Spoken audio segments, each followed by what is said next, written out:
Welcome to the Brave Feminine Leadership podcast. I'm your host, Melissa Hamilton, and I am thrilled to welcome Matt Tice to the conversation today. Hello, Matt, and how are you? Good morning, Melissa. I'm very well, thank you. How are you today? I am very well. So let me kick off for our audience who may not have come across you before, exactly who you are, and then we'll get into our conversation. So Matt Tice is the CEO of Insurgence Group, a growing global firm dedicated to helping organisations to navigate and lead through disruptive change. Matt is a leading advisor to boards and CEOs in the area of strategy, design and execution, leadership, innovation, and governance. He's worked with or studied under many of the world's leading thinkers, including Dr. Robert Kaplan, Jim Collins, just to name a few, and there's a long list there. Matt started his career as a nuclear engineer with the United States Navy and has held senior positions with Coca-Cola. There's already a fascinating story in there I want to understand, Matt. But Matt is the co-author or author of 2 books and is currently writing his next book called Hypermobilization. Matt, as I said, welcome to the conversation. Can I kick off and ask you to share with us, who are you as a human being? Oh, good question, Melissa. Thank you so much. Thank you for that kind introduction. Um, Look, I'm just a regular guy. I grew up in Rochester, New York. I've been here in Australia for 25 years. I've got 2 children, now sort of graduating into adulthood. We have I suppose a pretty standard life, but it's a busy life, as many people have these days. It gets more complex, but I'm an avid sportsman. I'm still playing rugby in my mid-50s and enjoy spearfishing and sailing and lots of activity, I suppose. So it's a busy personal life and a busy work life. Fantastic. And I don't know whether you can use the word strategy geek or not, but you've clearly got an absolute deep love and knowledge and experience in the world of strategy. So I'm going to ask you straight off about Insurgent Group, and we'll weave through all of this, your background and how you got there and all those sorts of things. But let's kick off straight away. What is an insurgent mindset? Because I've heard you talk about that. And, why does it matter? Just tell us about that as a starting point. Well, Melissa, this is sort of my passion project, and I borrow the strategy geek? I really like that. Of Uh, course you can. yeah. So the idea of insurgents, sort of, um, well, I suppose, really the idea of the insurgent mindset, which, by the way, I think I mentioned to you, we've just launched a podcast on this topic, which is a lot of fun for us and has I've been listened. interesting. Yep. And your advice in due course would be certainly appreciated. But about 10 years ago, as I moved out of my previous role, as many of us do, we have a sort of a reflective period in our lives where you kind of determine what it is you want to do in the next chapter. And in that sort of reflection, I went back through 25 years of, previous work and cases that I'd been involved in and so forth, and tried to derive the essence of what gave me joy in the work that I do. And in essence, I think that working with companies that were either initiating or defending against disruption in this last couple of decades of just momentous change was just really interesting. And one of the things that we thought was most interesting was this idea of, how do you bottle up the challenger mindset? These organizations that have come from nowhere to,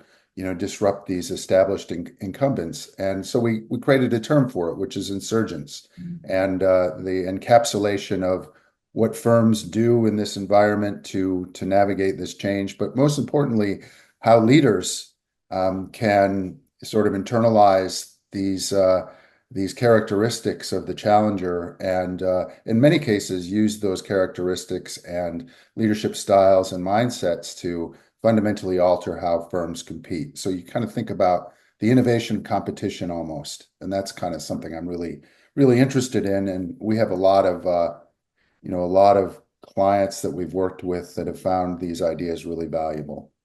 So we'll circle back around to them, but I want to know how a nuclear engineer in the United States Navy, I want to understand how that then pivoted towards exec roles in Coca-Cola and the like. So give us a little more insight into your career, Matt.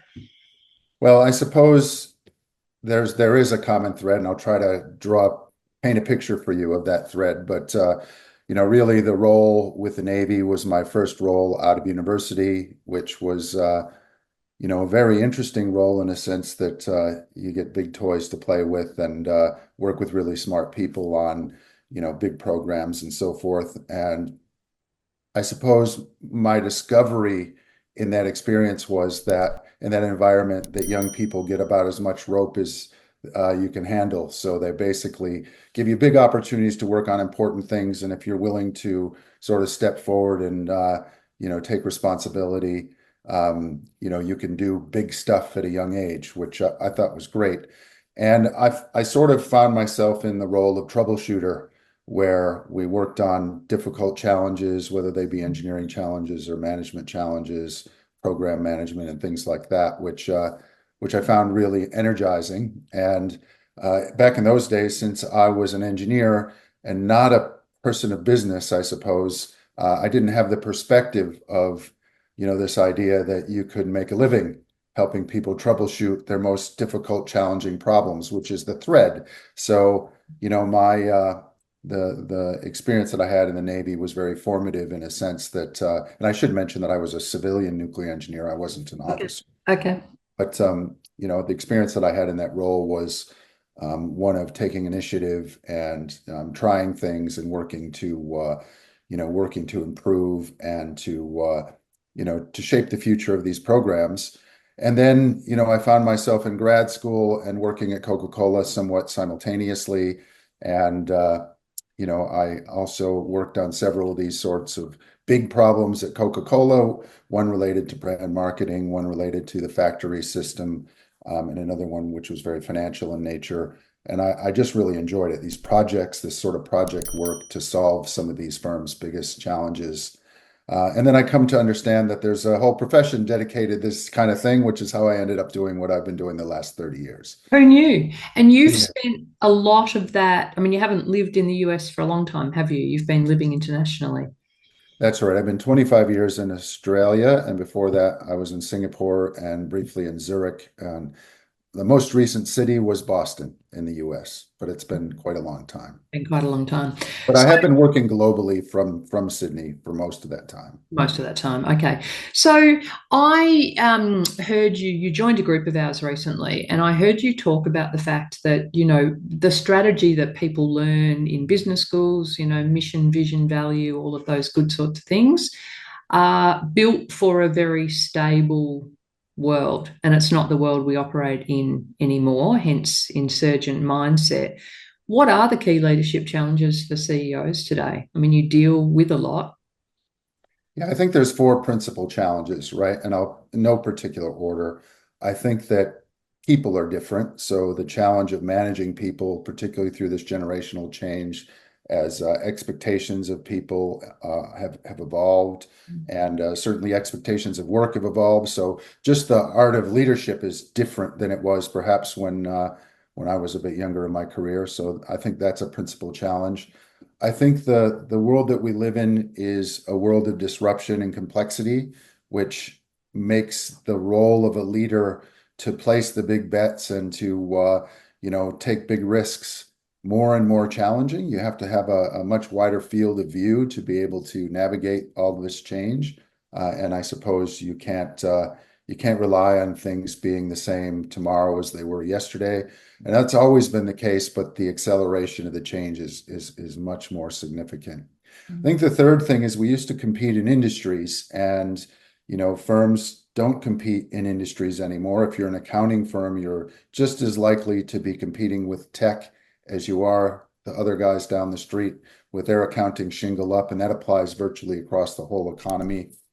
We're seeing more and more competitive pressure from alternative sectors that are often just completely outside of that field of view. And I think that's really interesting too, in a sense that, the world of competition is different, and certainly that's played a big role. And I think also some of this change with emerging technology, AI is the flavor of the day, the web 20 years ago, but whatever, it's accelerating very quickly. And to be able to absorb this change and then be able to understand to what degree it provides optimistically opportunities for a firm, but pessimistically disruption. We have to really be able to sort of stay ahead of the curve in a way that we probably never had to before. So consequently, we talk about outside in versus inside out. I think that you mentioned the vision, mission, values sort of construct of strategy is very much an inside out view of how does the firm, what does the firm want and how does the firm go and get it? But I think increasingly that's insufficient in a sense that we have to be able to understand more and more how, environmental change, how competitive change, even how customers are changing in terms of, very similar to employees, I suppose the world of the customer has changed significantly too. So it's very complex. How do people, keep up in that space? You see a lot of strategy documents are, we want to do what we do cheaper or faster or something along those lines. How do really good executives, really good leaders in this strategic space, how do they keep up? Yeah, that's a great question, Melissa. I think everyone has their own style in this, but I think there's a role for executives to work with their peers, to work with consultants, to importantly get out into the world of the customer. And we also have more labor mobility, particularly in senior roles now, which allows more turnover, and that also provides an opportunity for people to be tested in different experiences. But I don't think there's any single way. I think it's just, again, it's a mindset of hunger to learn what's coming around the corner. How do you internalize that? How do you importantly sort of decode that for increasingly complex organizations so that people can make a contribution in these changes? It's very difficult for leaders. Do you have, like, if I said to you that someone, there should be 3 or 4 things that someone, or sources or something along those lines that people get hold of? I mean, I remember I used to say to a lot of execs, read the Fin Review every day so you know what's going on in the marketplace and stuff like that, right? Of course. But what would you, is there anything that comes to mind for you as a, here's a couple of things you should do? Well, I think first is to have a deliberate broad scanning capability, which is, and a hunger and a thirst for what's changing. And that has to be multimodal, right? In a sense that we've got to look across, it's not just the AFR, it's not just the Harvard Business Review, things that we used to do. I think we have to look around the corner in different places. And I think, the traditional SWOTs and pestles that we do are just grossly insufficient. So we have to kind of be hungry for the change and hungry for that sort of information. I think most importantly is for senior leaders to be out there in the world of their customers and walk the halls of their customers, spend time understanding how their customers and consumers' lives are changing or their experience of value is evolving, et cetera. I think it's really important. And I find that many executives, it may have been years since they spoke with customers. So, to deliberately get out into the jungle and understand what's changing, I think requires a kind of leader that's willing to walk the halls of their customers. So I think that's my second one. I think the third one is to be open to, I guess we call them analogs, but looking at things that aren't related to the topic. So when I'm trying to innovate or help a company innovate, we're typically looking at history, we're looking at politics, we're trying to see the business and the environment through alternative lenses. So I think kind of programming your leaders to be able to see the business through, a different point of view, I think is really important too.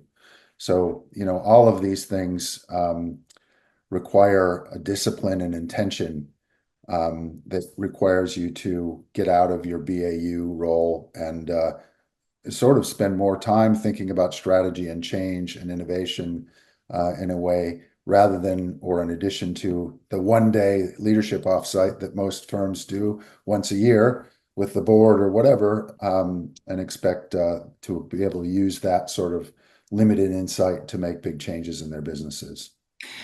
So I love so many things that you just said then about the one day and all those sorts of things. But you work across so many industries with so many different leaders and organizations. And without sort of necessarily divulging who they are, what are some of those stories? What are some of the sets of conditions that underpin success?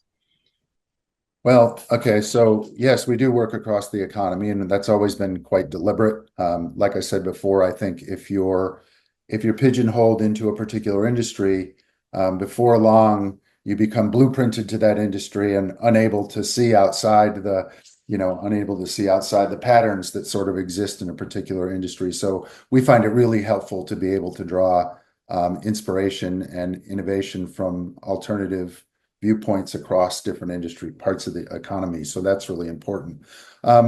Look, I think over the years, we've worked with some of the world's largest companies and some of the world's smallest. Like we don't differentiate. For us, it's really about, is there something interesting to do, and is it someone interesting to work with? That's our criteria. So at any one point in time, we might be working with a national government. So I spent 3.5 years with a team of people working, for example, in Botswana, which is a very simple brief. They wanted to be green on the Economist Good Governance Index, and essentially the work that we did was to help them transform the way they manage the government to achieve that.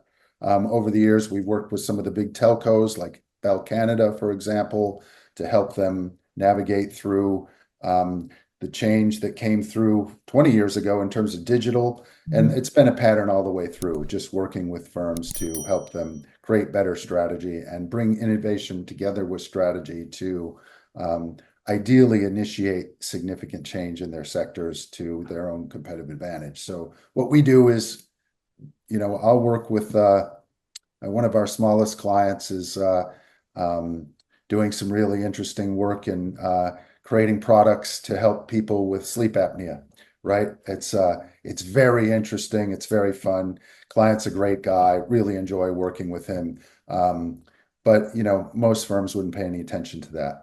Then you go up the road, and some of our other clients are 4, 5, 10 billion US dollar companies trying to transform significantly organizations of 20, 30,000 people. But the problem set's the same.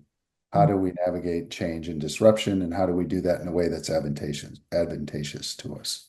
So when you walk into a company then, and you would have a lot of experience to see this, when you walk in and you first meet with that leadership team and you get, a feel for the lay of the land and stuff like that, what is it about an organization that excites you? Because you go, this is going to be fun and we're going to really do something here. I think for me, the more complex, the nuance, the challenge, the better, right? And from that point of view, that's half of it, and the other half of it is we want to work with curious leaders, right? We love working with curious leaders, ones that maybe can't quite see the path, but are open and are open both with their people, open to the market, and open to advice. I suppose that's what we really like to look for. Our clients that want to take part and are curious and able to think differently about their challenges. Is that versus the ones who think they should bring you in but are not really interested? It happens, Melissa. We've had that happen, and we have turned down work in the past where we felt the culture of a firm or the style of a particular leader was not going to be conducive to success. I'm not saying it happens all the time, but it has happened. And it takes a bit of, the topic being brave, I suppose. It takes a little bit of courage to stand back and say, you're not ready and it's not going to work. And I don't want to be part of that if it's not going to work. But generally, I think that, there are 1,000 ways to get to an end point. And our job is fundamentally to sort of unpick that and work with leaders at their own pace sometimes, but sometimes the market dictates the pace. So it's it's really finding that balance is really important, and being able to apply the advice in a way that can be absorbed and absorbed successfully. Matt, I want you to pick up for me a concept you spoke to me about over the last month or so, but it was around the sort of chief bottleneck officer. Yeah. Okay. So, Melissa, we could talk for hours about this, We but could. I think there's I think there's a big change in how we're going to lead organizations in the future coming. And I'm going to answer your question a bit obliquely, and I'll circle back to the point about chief bottleneck officer. But I think that we talked before about the vision, mission, values sort of construct for strategy.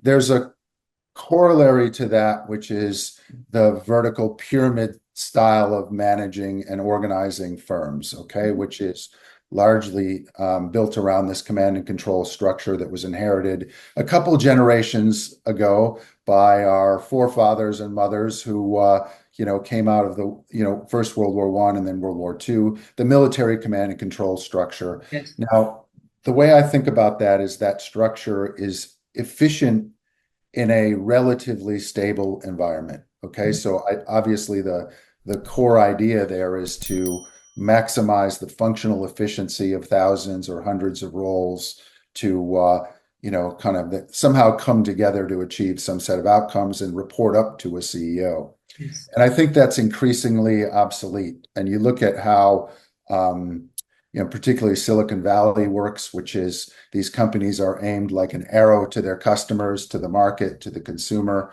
And the structures are designed such that resources are cobbled together, blown apart, reassembled to achieve value to the customer, which is much more horizontal and not really designed around kind of these vertical command and control structures. Now, the reality is that every business has certain stable elements and certain unstable elements, and it's kind of the hybrid. But back to the idea of the chief bottleneck officer is, in order to be extremely mobile and extremely adaptive or agile to market conditions, an organization needs to be able to first be as close to the market as possible. We have a term for that. We call it customer proximity. Okay. And secondly, needs to be able to eliminate the big things that are in the way to achieving a particular set of outcomes. And often organizations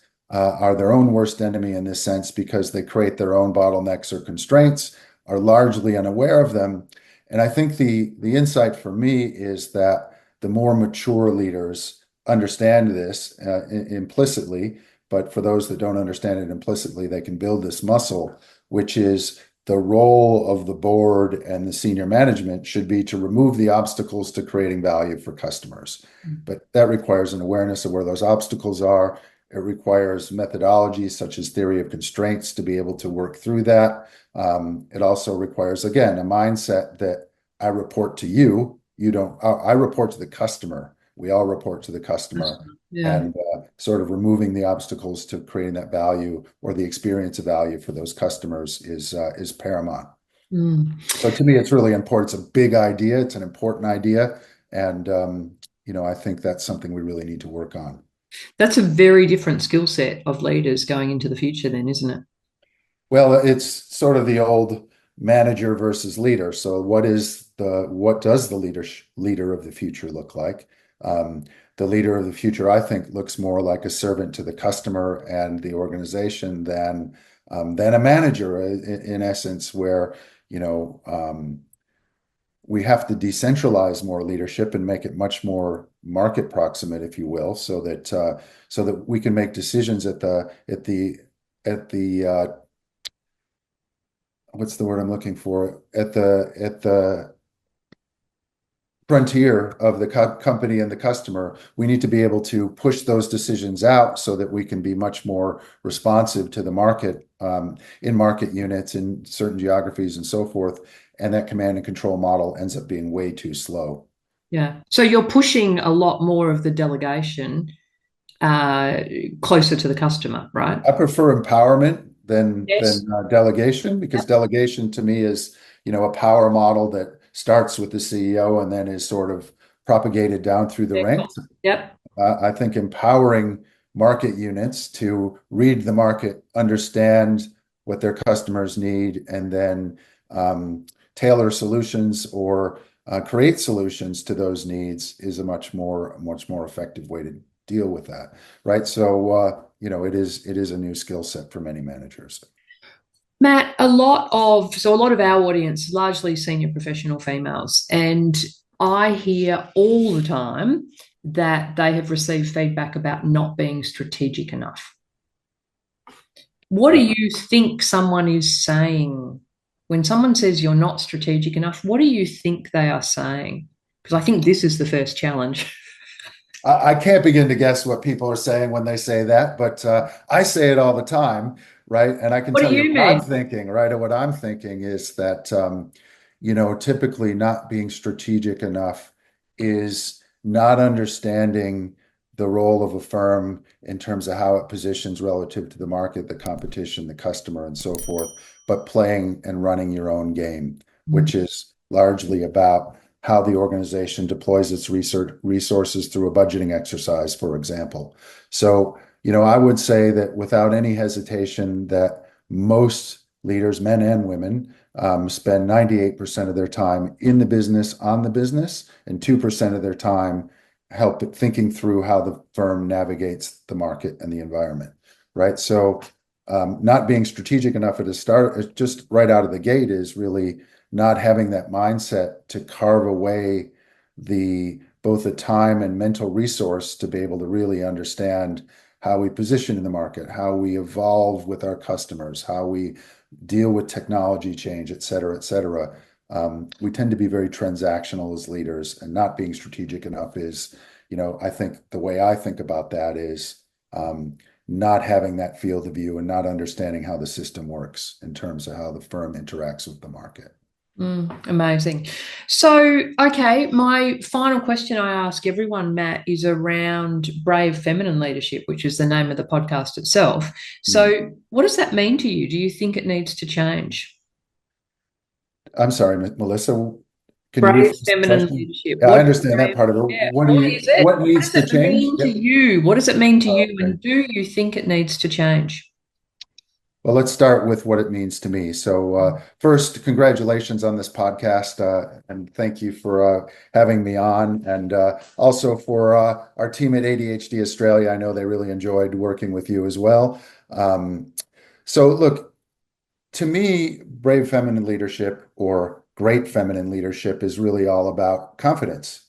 It comes down to I think the best female leaders that I've worked with over the course of my career, and I'll just say that the best boss I've ever had was a woman. She was my boss in the Navy, actually, and just a wonderful person, but had a confidence that she could show up, she could work with anyone, that she could take on challenges, and I think that a lot of female leaders, rightly or wrongly, suffer from imposter syndrome, and I think that there is a space, and a big space, for confident women who are willing to step up and take on these challenges. And I think that, to me, brave feminine leadership is about building that confidence and no apologies, really. Ultimately, I think there's a huge role for women leadership on boards and executive teams, and there's a lot more room for women to play that role. But ultimately, more women need to step up and be confident and take their place, I think. And contemplate what we've spoken about today, I think, in terms of that real opportunity to step into much more of an outside-in perspective, in terms of the organizations they're leading, the value chain, and how they can really clearly be part of that. Matt, we didn't, you raised just before, and I did mean to ask you about it, but we did the series together with regards to ADHD, where I interviewed 5 incredible leaders who all had late ADHD diagnosis in their career. And I didn't mention that you're the chair of ADHD Australia. And let me just take a minute and ask, because that whole series came out of really a very chance conversation from you and I in a coffee line where you asked me a question. Tell me about that. Tell me about what was it you saw or thought when you kind of approached me to have those conversations, because it created a very special series and we got a lot of incredible feedback about that. Well, it's sort of a bit of practicing what I preach, Melissa, right? So it's this idea of how do you create an open mindset to when you meet people to learn about them really quickly and see are there interesting things that could be done together. So I felt like, we had that connection, we had that little chat. You were sharing with me about brave feminine leadership.